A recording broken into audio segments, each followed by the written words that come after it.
very proud to be starting this new series this morning, An Early Beautiful Memory, in which we will focus on the remarkable Stephen Wiltshire.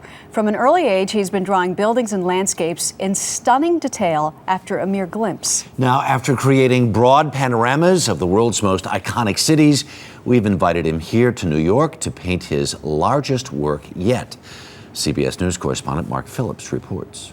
The really lucky tourists who come to New York City get to see it from a helicopter. And there's no denying the view from up here can make an impression. But few are likely to retain that impression as well as Stephen Wiltshire does.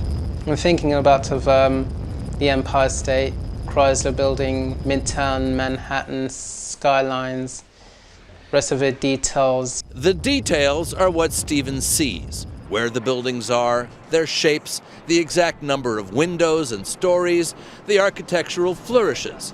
And these details stick in his mind. Boy, do they stick in his mind.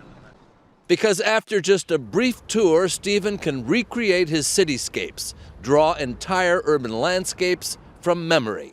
He's done it all over the world, from Tokyo to Rome, Hong Kong to Madrid to London.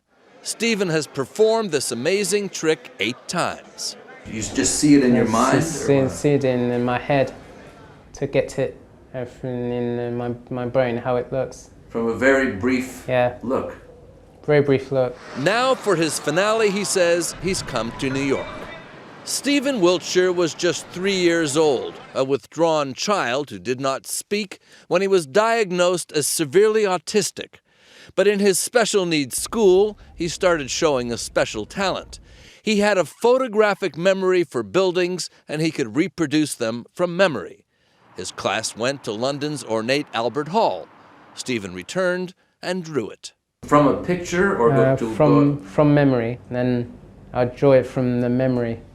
Do it about a few times. And it came out exactly as it is. Yeah, how it looks like. Stephen was already becoming a prodigy, the autistic child who was also an artistic genius, when in 1988, CBS News accompanied him and his teacher to Paris. He was 14 at the time and pleased with his work. How much? What's your price?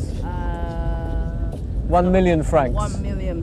1 million. 1 million. The picture now hangs in Stephen's London gallery, priced at about $80,000, not far from his original estimate. Now 35 years old, Stephen's fascination with buildings had only one place to go. This is Stephen's 4th trip to New York. Gotham's towers and its avenues, which he sees filled with yellow cabs and 70s and 80s cars, have drawn him before. Lots of energy, bright lights, you know, it's exciting. This is the panorama Stephen Wiltshire has been waiting to do all his life.